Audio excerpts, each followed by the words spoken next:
companions of the twilight. The night is in its tender youth, the air a chilling embrace, and we have a macabre narrative to weave. A narrative set on a night ominously akin to this, where the moon shies away, cloaked behind foreboding nebulous formations, and the wind murmurs clandestine truths to those audacious enough to heed them. It is an evening steeped in mystery, suspending us in and terrorizing us with fear. Our tale unravels on an abandoned road, a desolate artery meandering out into the wilderness, far removed from the reassuring hum of civilization, where the sole illumination emanates from the sporadic flashes of celestial electricity, casting elongated, ghastly shadows on the glistening, rain-soaked asphalt. The only auditory companion, the haunting sigh of the wind and the far-off grumble of thunder, ominously foreboding the brewing tempest. At the epicenter of this solitude, a lone figure stands resilient. A man, marooned amidst this bleak desolation, his vehicle immobile, his cell phone a mere artifact. His eyes, fraught with unease, navigate the devouring darkness, hunting for any flicker of life, any beacon of salvation. As the inaugural droplets of rain begin their downward journey, he discerns a faint glimmer in the far-off distance. A time-worn house, standing defiant amidst the encroaching oblivion. Bereft of alternatives, he resolves to seek refuge in this apparently forsaken abode. As he nears, the house looms hauntingly larger, its darkened windows appearing to gaze back at him, mirroring his trepidation. As the rain intensifies into relentless downpour, he finds sanctuary within the eeriness of the forsaken dwelling, wholly ignorant of the nameless horror that lies in wait for him. The house, the ancient and dilapidated structure, groans under its accumulated history. It stands in solitude, a beacon of the past, its once vibrant coat of paint now an aging and peeling relic. The windows are vacant, akin to the hollow sockets of a skull. The night air is still, but there is a crackling energy that weighs heavily in the atmosphere. An eerie silence that reverberates with the hushed murmurs of its previous occupants. Our protagonist, an adventurous soul enticed by forgotten mysteries and the unexplainable, steps cautiously onto the wooden porch. Each footfall seems to vibrate through the stagnant silence, intensifying his seclusion. Ignoring the chill that teases at his skin, he thrusts open the door, its rusted hinges shrieking a protest at the quiet. Inside, remnants of a once lively abode are strewn about, blanketed by a thick coat of dust that time has generously gifted. Furniture, once the heart of a bustling household, now stands deserted, its upholstery faded and threadbare. Mirrors, marred with cracks and smeared with filth, shy away from reflecting the room entirely, as if embarrassed by the decay they've seen. As our protagonist ventures deeper into the gut of the house, a peculiar sound piques his attention. It's a soft thud, a rhythmic tapping, akin to a heartbeat resonating through the timber. He tries to dismiss the sensation of being observed, but it clings to him, just like the dust now adorning his attire. Embarking on a room-by-room exploration, each space is revealed as a time capsule of long-forgotten moments. Children's toys are strewn abandonedly in one corner, a faded wedding photo graces a mantel, and a diary, yellowed with age, brims with the hopes and fears of a long-gone young girl. Each item a chilling testament to a life abruptly deserted. His exploration is accompanied persistently by the strange sounds. Gradually they escalate in intensity, their rhythm quickening, the volume amplifying. The temperature within the house plummets, each breath appearing as a ghostly mist in the icy atmosphere. An unfathomable dread shivers down his spine, a primeval warning that urges him to evacuate. But an unquenchable curiosity drives him further. As he descends into the basement, the air thickens and the silence becomes more suffocating. The stairs creak under his weight, each one echoing loudly in the numbing quietness. The basement is a pit of darkness, the feeble beam of his flashlight barely piercing the gloom. As he contemplates retreat, to the safety of the world beyond these walls, he hears a resounding slam that reverberates through the house. He spins around, heart thumping, to find the basement door shut, the only source of light snuffed out. He is engulfed in a disquieting blackness, the silence now punctuated by his own panicked breaths. In the darkness of the basement, the echoes of the past come alive. Deep within the bowels of this forsaken dwelling, the silence of the night is broken by whispers. Whispers that seem to come from nowhere and everywhere at once. They rise and fall like a symphony of the forgotten, their words indistinguishable, their tone chilling to the bone. Our protagonist, trapped in this abyss of shadows, feels a shiver run down his spine. Not from the cold, but from a primal fear that awakens within him. He is not alone. The whispers grow louder, their tone more insistent, as if whatever unseen entities that dwell in this place are closing in. The air grows heavy. It's as if the very atmosphere is saturated with a sense of dread. The temperature plunges, turning the already chilling basement into a veritable icebox. Our protagonist wraps his arms around himself, but not even the warmth of his own body can fend off the biting cold. It's a cold that seems to seep into his very soul, a cold that carries with it the weight of 1,000 mournful spirits. Suddenly the darkness comes alive. Shadowy figures dart across the periphery of his vision, elusive, transient, but undeniably there. They seem to watch him, their presence a constant reminder of his unfortunate predicament. The once mundane objects around him take on a life of their own, moving without any physical force. A book falls off a shelf, a chair scrapes across the floor, the flicker of a candle extinguishes without a gust of wind. It's as if the basement is rebelling against the living. Panic takes hold, his heart beats like a war drum in his chest, each thump echoing the urgency of his situation. He needs to escape. He lunges towards the door, the only beacon of hope in this sea of despair. It's locked. The cold metal knob doesn't budge, no matter how much force he applies. The whispers grow louder, their words still indecipherable, but their message clear. He's trapped.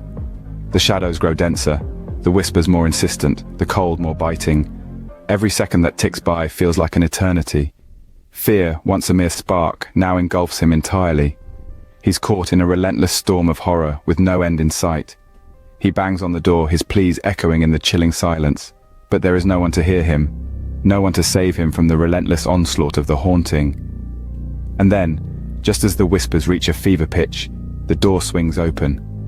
The harsh, cold moonlight spills into the basement, casting long, eerie shadows. It illuminates the once dark corners, banishing the shadowy figures back into the abyss. The whispers fade into nothingness, their haunting symphony replaced by the deafening silence of the night. The temperature rises, the biting cold retreating as if it was never there.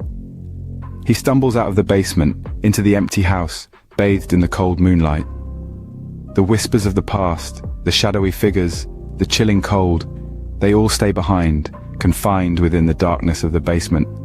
He's free, at least for now, but the haunting is far from over. Just as the whispers grow louder, the door swings open, revealing the empty house bathed in the cold moonlight.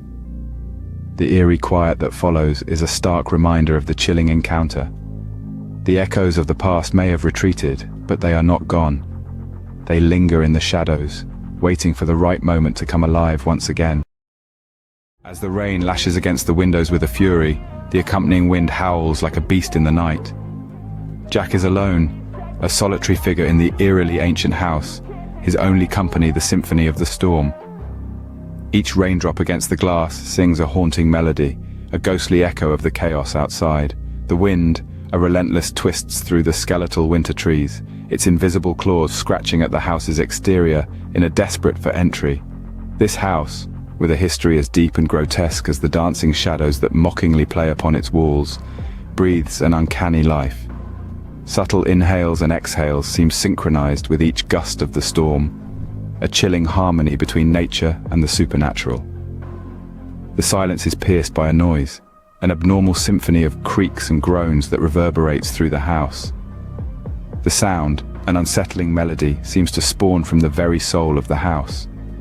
Jack's heart pounds in his chest, a staccato rhythm of rising fear. His eyes, wide and alert, dart around the room, seeking the source of the unsettling chorus. Reason whispers in the back of his mind, murmurs of old with their natural creaks of wind playing tricks on the ears. But fear sings a louder song, a ballad of impending doom that drowns out any attempt at rational thought. The lights flicker, erratic flashes that throw the room into a strobe-lit dance of shadows. Jack's breath hitches in his throat, the metallic taste of fear saturating his tongue. He watches as objects once still begin to move of their own accord. A picture frame, a captured moment of happiness, tilts ominously on the wall. A delicate vase shivers on the edge of a table, threatening to shatter. A dust-coated book flips open, its pages rustling as if an unseen presence skims through its contents. His mind races to find logical explanations, to unravel the web of supernatural occurrences that ensnare him. But as each becomes even more terrifying, logic slips through his fingers like sand. The house, once a shelter from the storm, morphs into a sentient entity, its soul stirring in time with the outside. The suspense escalates, a crescendo of terror amplified with each unexplained incident.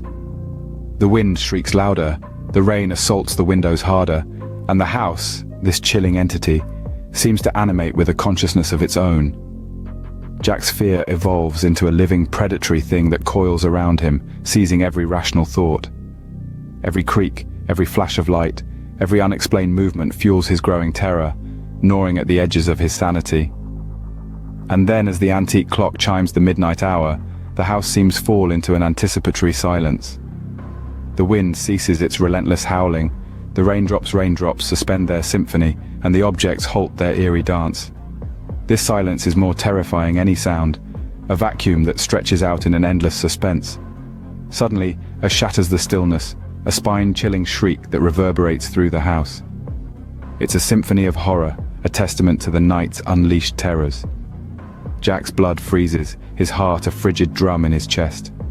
As the clock bell tolls midnight, a blood-curdling scream echoes through the house, amplifying the horror of the stormy night. Darkness, Mikey faces an unseen terror. Imagine, if you will, the chilling sensation of fear that creeps up your spine when you're alone in the dark. The feeling of dread that intensifies as each shadow shifts and dances in the corners of your eyes. Now multiply that fear by 100. That's what Mikey is experiencing as he stands alone in the oppressive darkness, surrounded by an unseen terror. His heart pounds like a war drum in his chest, the rhythm echoing the ticking of the old grandfather clock in the corner. The house creaks and groans around him, each noise a symphony of fright that sends shivers down his spine. He can't see it, but he can feel it. The sinister presence that lurks in the shadows, the entity that has been terrorizing him since he set foot in this forsaken house. Mikey's mind races as he tries to pinpoint the source of the blood-curdling scream he had heard earlier. The eerie silence is broken only by his ragged breaths and the occasional distant hoot of an owl. But then, his foot brushes against something on the wooden floor. He bends down, feeling the rough etchings with his fingertips. Symbols, strange and alien, carved into the wood, each one a testament to the house's dark past. In a hidden corner of the room, Mikey stumbles upon a dusty old diary. Its pages yellowed with age. The entries are a chilling account of the house's cursed history. Tales of dark rituals, spectral apparitions, and a haunting entity that feeds on fear. Each word, each sentence, sends a new wave of terror coursing through Mikey's veins. His hands tremble as he flips through the pages, the reality of his predicament sinking in. Unseen horror continues to taunt him, its presence palpable in the cold drafts and the inexplicable chill that pervades the room. Mikey can feel it watching him, can sense it circling him like a predator. The air thickens, the temperature plummets, and an icy dread seizes him. He can almost hear the soft, malicious whisper of the entity, a sound that sends a shiver of pure terror down his spine. The suspense is almost unbearable. Each tick of the clock, each rustle of the wind outside, each creak of the old wooden floorboards feels like a countdown to a terrifying climax. The unseen entity is closing in, its unseen presence looming larger and larger until it feels like the room itself is shrinking. In a heart-stopping moment, Mikey comes face to face with the entity. A figure, shadowy and indistinct, appears before him. It's formless, but its eyes, glowing with an unnatural light, bore into his very soul. It's a moment that feels like an eternity, a moment in which Mikey feels the full brunt of the terror that this house harbors. As dawn breaks, Mikey is left alone, shaken but alive, forever changed by the night of terror. The unseen horror retreats, its haunting presence fading with the rising sun. But the memory of this horrific night is etched into his mind, a chilling reminder of the unseen terror that lurks in the shadows. As the inky darkness of the night slowly engulfs the sprawling city, a sudden cloudburst starts to cascade down, creating a symphony that resonates with the of our protagonist. The city, which used to be a bustling hub of life and energy, is now a desolate ghost town under the shroud of the nocturnal sky. The streets, that once pulsed with the vibrancy of city life and bore witness to the laughter and chatter of its inhabitants, now lie ominously silent. The usual hustle and bustle have been replaced by the relentless patter of the rain, creating a melancholy rhythm that echoes through the deserted streets. The individual raindrops, hitting the worn-out cobblestones with a rhythmic cadence, seem to choreograph a haunted dance, perfectly in tune with the protagonist's pounding heart. Our protagonist, an everyday man of ordinary stature, finds himself abandoned in the labyrinth of this storm-swept city. He had merely stepped out for an evening stroll, a mundane routine, only to be caught unprepared in this sudden torrential downpour. There's a biting chill in the wind that slithers through his coat, seeping into his very marrow. It's not just the cold, but an unsettling, palpable tension that sends shivers down his spine. The solitary lampposts cast long, distorted shadows that pirouette and flicker with each gust of wind, adding a layer of mystery to the scene.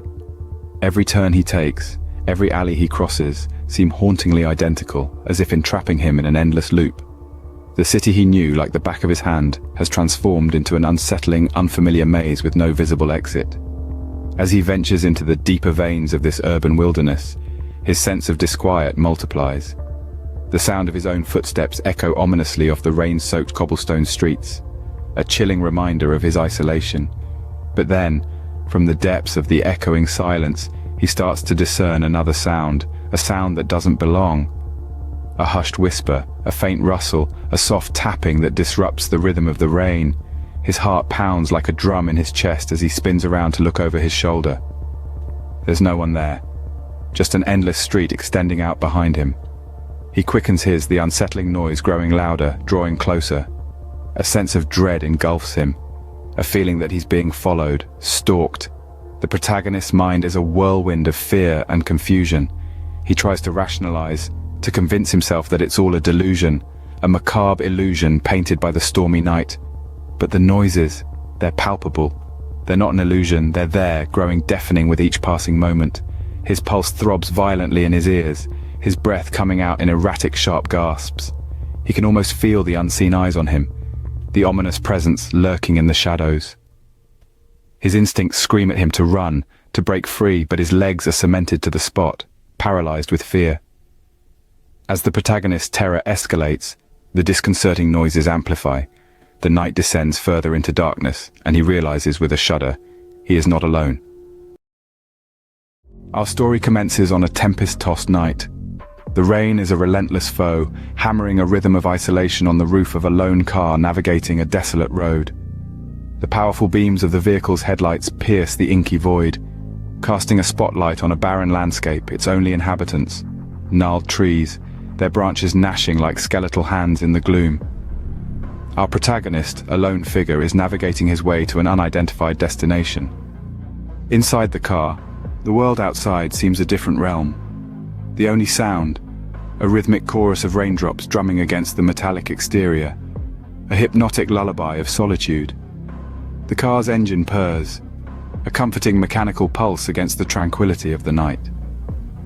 As he traverses the miles, a structure begins to emerge from the obscurity. An old weathered house, its silhouette in stark contrast against the desolate surroundings. It emanates an aura of abandonment, a relic of a past era. Despite this, it is the only refuge within reach. The car, seemingly in tune with the protagonist's apprehension, begins to falter. The reliable hum of the engine splutters, fails, and descends into silence. The lights flicker, then surrender, casting the world back into darkness, save for the fleeting glimpses of the old house, illuminated in ghostly flashes of lightning. With no alternatives, our protagonist steels himself, stepping out into the relentless downpour. He approaches the house, the structure looming ominously before him. Each step closer reveals more of its age-worn facade. Weather-beaten walls, windows devoid of glass. He reaches the front door. He hesitates. There's a palpable unease that prickles his senses, but the storm shows no mercy, and the urgency for shelter triumphs his instincts. He pushes the door open, its creak lost in the cacophony of the storm. The house, despite its age and apparent desolation, is surprisingly intact. The air is dense with dust and the faint perfume of decay, a silent tribute to years of neglect. Yet there's a hushed presence, as if the house itself is holding its breath in anticipation. As he ventures further, he discovers traces of past lives. Faded photographs, abandoned relics, a tableau of life left asunder. It's as if the house is a time capsule, a silent observer to lives lived and lost. As he settles in for night, the storm continues its relentless siege. The rain, a constant reminder of his seclusion, drums against the walls. The old house creaks and shudders under the onslaught, a symphony of sounds that reverberate through the silence. But there is a sense of foreboding that remains, a disquiet that clings to the shadows. Little does he know, the true nightmare is only just beginning. In the heart of the storm, the protagonist stumbles upon something that sends chills down his spine. In the midst of the heavy rain, our protagonist, drenched and disoriented, encounters a presence that is as chilling as the icy raindrops pelting his skin. It's an entity, an apparition, a spectre that defies definition. It is the unknown, a faceless entity that lurks in the shadows, its presence more felt than seen. As he stands there, soaked to the bone and shivering, our protagonist feels an icy dread creeping up his spine. He realizes, with a sinking feeling, that he is not alone. His heart pounds in his chest like a drum, echoing the relentless rhythm of the rain. The air around him grows colder, heavier, as if charged with an unseen energy. He can feel it, a looming presence, a terrifying entity that seems to be everywhere and nowhere at the same time. The entity's presence is overwhelming, oppressive. It's like a dark cloud that has descended upon him, enveloping him in a shroud of fear. He can feel its gaze, piercing and cold, even though he can't see any eyes. It's as if the entity is not just looking at him, but through him, peering into the very depths of his soul. Our protagonist tries to move, to run, but his legs feel like lead. It's as if the entity has a hold on him, a chilling grip that paralyzes him with fear. He can feel his heartbeat racing, a frantic tempo in his ears. His breath comes in short, ragged gasps, each one a desperate plea for survival. But he can't afford to give in to his fear. He can't afford to let the entity win. With a sudden surge of adrenaline, he breaks free from the paralyzing grip of fear. He stumbles, then runs, his footsteps echoing in the stormy night. He doesn't know where he's going, but he knows he has to get away, to escape the terrifying presence of the unknown entity. The rain hammers down on him, but he barely feels it. All he can think about is survival, about getting as far away from the entity as possible. He can feel its presence receding, growing fainter and fainter as he puts distance between himself and the entity. But he doesn't stop, doesn't dare to look back. He can't afford to, not when his life is on the line. The night seems to stretch on forever, a never-ending abyss of fear and uncertainty. But our protagonist keeps running, keeps fighting. He's not just running from the entity, he's running for his life, for his sanity. He's running because it's the only thing he can do, the only way he can survive. And then, just when he thinks he can't go on any longer, the first rays of dawn begin to break through the darkness. The storm subsides. The rain slows to a drizzle. The oppressive weight of the entity's presence lifts. He slows down, then stops, panting heavily. He's made it. He's survived the night, escaped the clutches of the unknown entity. As he watches the sun rise, our protagonist feels a sense of relief wash over him. He's escaped the night of terror, escaped the faceless entity. He's survived the encounter with the unknown, an encounter that will haunt him for the rest of his life. As the first rays of dawn break through the darkness, the protagonist escapes, leaving behind the night of terror and the faceless entity. Having survived the threshold, she's met with an atmosphere laden with decay and abandonment. Each step she takes on the once polished wooden floorboards elicits a groan, the sound echoing through the deserted halls, acting as a haunting reminder of the life that once thrived here. The air is heavy with a peculiar mix of dust, damp wood, and an indistinct but ominous undertone. The walls, boasting remnants of a vibrant past, now stand stained and shedding, as though wanting to rid themselves of burdensome memories. As Hina dares to explore further, the hushed silence is abruptly broken by disjointed whispers, so faint they seem to be a figment of her imagination. A soft rustling catches her attention, the sound of parchment pages being gently caressed by an unseen entity. She halts, her heart pounding, just as an unexpected thud, akin to a hefty tome dropped, shatters the silence. Hina tentatively approaches a door at the end of a long, shadowy corridor, the old chandelier above her swaying gently in the breeze as she nudges the door open. A sweep of wind ruffles her hair and casts an assortment of spectral shadows on the walls. Among the room's antiquated furnishings, a mirror catches her eye. Its once silver surface now tarnished with age, it reflects her wary face. But her blood runs cold when she spots the figure standing behind her, a wraith-like silhouette devoid of solid form. She whirls around, but the room remains untouched, its air undisturbed. A second look at the mirror reveals only her own startled reflection. Yet she can't shake off the echo of a whisper nipping the edge of her chilling sensation washes over Hina as she begins to comprehend that she's not the sole inhabitant of this forsaken house. The structure is more than just decaying wood and eroding plaster. It's a sentient entity, reverberating with echoes of its poignant past. Hina is an outsider here, an interloper in a realm that holds mysteries beyond her comprehension. The climax of Hina's exploration unfolds in the heart of the house, the den. It is here that she comes face to face with a spectral figure, a woman clothed in a gown of tatters and sorrow, her face a blank canvas of despair. Her silence speaks louder than words, her non-existence a chilling reminder of the uncanny reality Hina is entangled in. She can feel her sorrow, her yearning, her timeless suffering. She is more than a spectre. She is a tale of tragedy weaved into the house's essence. Hina's breath hitched. She extends a trembling hand towards her. The spectral woman turns to her, her eyes vacant. In this moment, Hina realizes the whispers, the apparition, and the house are intertwined in a narrative of sorrow, of torment, of a life that once flourished.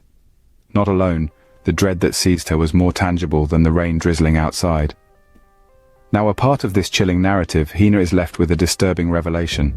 Some stories are better left unheard, and some places, like this decaying manor, are better left undisturbed. Picture this. You're alone.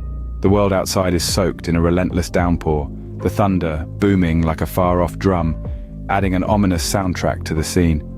Your heart beats in sync with the rain that's pelting down on your quaint, solitary cottage's roof. The world outside is veiled in an obsidian darkness, interrupted only by the sporadic bursts of lightning, transforming the scene into a haunting chiaroscuro. Tonight, we follow the unfolding story of our protagonist, whom we'll refer to as John. John, a staunch believer in logic and rationale, has planned to spend his weekend in this hidden haven, ensconced in the embracing arms of woodland, away from the chaotic concrete jungles. His only company for the night is the orchestral harmony of the storm, and the flickering candlelight casting elongated dancing shadows around the room. As the night deepens, the storm intensifies. The wind roars, reminiscent of a pack of wolves, sending tingles down John's spine. Amidst the storm's symphony, he hears an anomaly, an eerie cacophony that rides along the wind's whistles. A creak, a groan, followed by a thud, struggling to be heard over the storm, but it's there. John, in his practical mind, attributes them to the old house's response to the onslaught of the storm, but as the hours slyly slip by, these eerie noises amplify, becoming more recurrent. As if the storm outside has seeped into the very bones of the house, instilling an unsettling air of apprehension and dread. John struggles to dismiss the creeping sensation that he's not alone. Out-of-focus shadows scuttle around the corners of his eyes, morphing and lurking, observing. Despite his mind, John grapples to find logical explanations for these phenomena. He blames his isolation, the storm, and his hyperactive imagination. But the shadows persist, growing darker and more ominous. Then events take an inexplicable twist. Objects begin to orchestrate a sinister ballet of their own. A book takes a plunge from a shelf, a cabinet door creaks open unaided, a vase shatters into a mosaic on the floor. Suddenly the room temperature drops, the lone candle weakens and dies out, casting the room into a daunting darkness. A shaken John quickly lights another candle, the primal fear under his skin warning him of an imminent danger. Deciding to confront his fears, he initiates a quest for answers, hoping to locate a rational explanation for these uncanny events. But the more he investigates, the more baffling questions he uncovers. The indoor environment is not conducive for the book or vase to have fallen. The shadows are still present, even in the absence of light. The climax arrives when John, striving for answers, discovers an old, dust-coated journal. The chronological entries, written evidently by the cottage's previous occupant, eerily reflect John's experiences. The peculiar noises, the ominous shadows, the autonomous movements of the objects, it's all documented in there, inscribed with a quivering hand. The last entry, however, induces a bone-chilling terror. It reads, "They're here, and they're angry. I can finally see them. They detest the living." John is now petrified, understanding that he's not alone. But the entity that shares his dwelling remains a mystery. Is it the storm playing with his sanity, or is the cause more sinister? The solitude, which was once comforting, now feels suffocating. The silence punctuated only by the eerie noises and his heart's pounding rhythm. And so unfolds our tale of a rainy night, metamorphosed into a nightmare. A story that challenges your perception, making you question, is the storm outside or the one brewing within truly terrifying? So the next time you find yourself isolated on a stormy night, let John's story serve as a reminder and ask yourself, are you truly alone? The storm has told terrifying secrets. On a tempestuous night when the rain descended in unyielding sheets, a solitary figure forged his path through the shadow-laden streets. The deluge was merciless, a veritable flood that seeped into every crevice, transmuting the tranquil hamlet into a spectral tableau of shimmering reflections and shape-shifting shadows. In the midst of this gloomy spectacle, our protagonist, an unaccompanied voyager, threaded his way through the twisted maze of narrow alleyways, the cobblestones slippery and hazardous under his timid steps. The overbearing silence of the night was punctured only by the rhythmic drumming of raindrops against the corrugated rooftops and the sporadic, distant grumble of thunder. Yet, it wasn't the isolation or the hostile weather that was gnawing at him. It was an unsettling sensation, far more perturbing, a palpable sense of being tracked. As he deeper into the embrace of the night, an uncanny feeling of being stalked clung to him like a second skin. Every shadow seemed to pulsate, every gust of wind hissed veiled threats, and every flash of lightning briefly unveiled the ominous figure that seemed to skulk just beyond his periphery. Who could possibly be dogging his steps on such a night of dread? Could it be a homeless vagabond seeking shelter, or something far more malevolent? Quickening his pace, his heartbeat pounded in sync with the ruthless downpour. Ragged gasps of breath escaped him as he weaved through the labyrinthine streets, striving to lose himself in the menacing maze. Yet the eerie figure was unyielding, mirroring his every move, never more than a whisper away. Fear morphed into paranoia as his mind spun tales of horrors.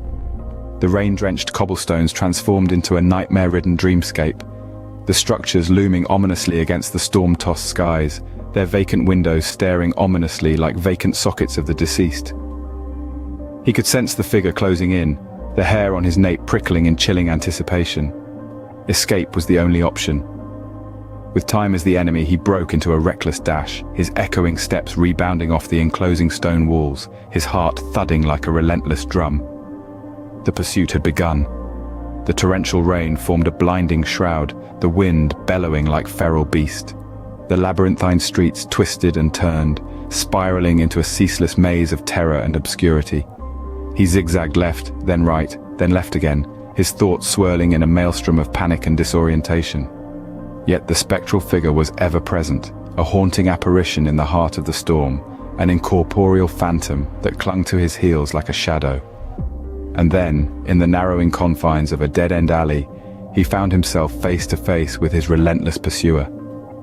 A transient flash of lightning unveiled the figure, exposing a ghastly countenance that rooted him to the spot.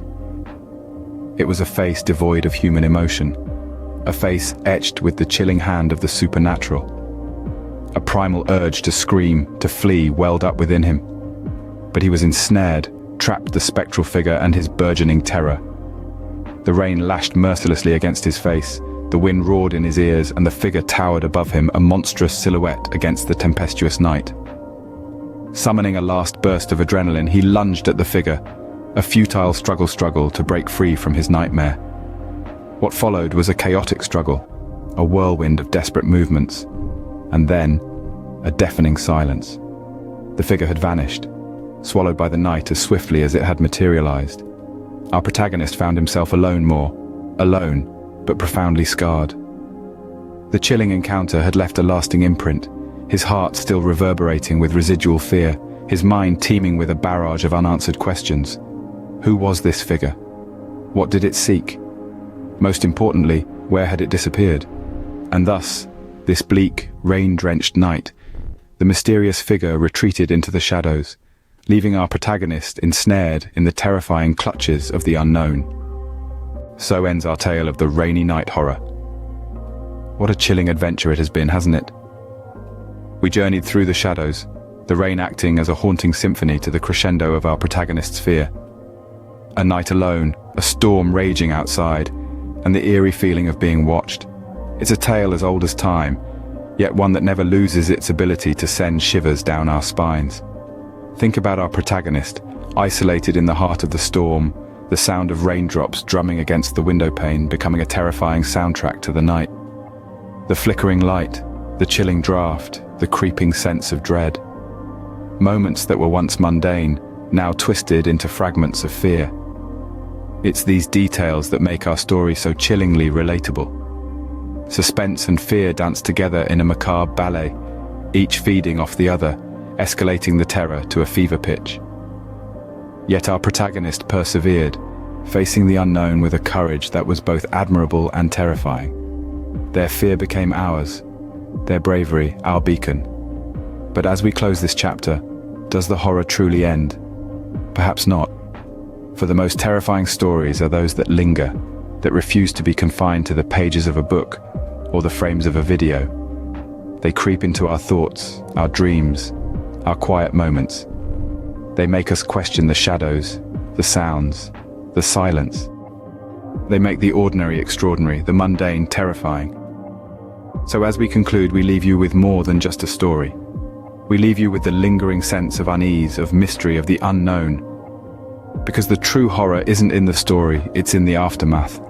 It's in the knowledge that the tale might not be over, that the shadows might still hold secrets, that the night is indeed full of terrors. Remember, brave souls, the night is full of terrors. Until our next tale, keep your eyes open and your wits about you.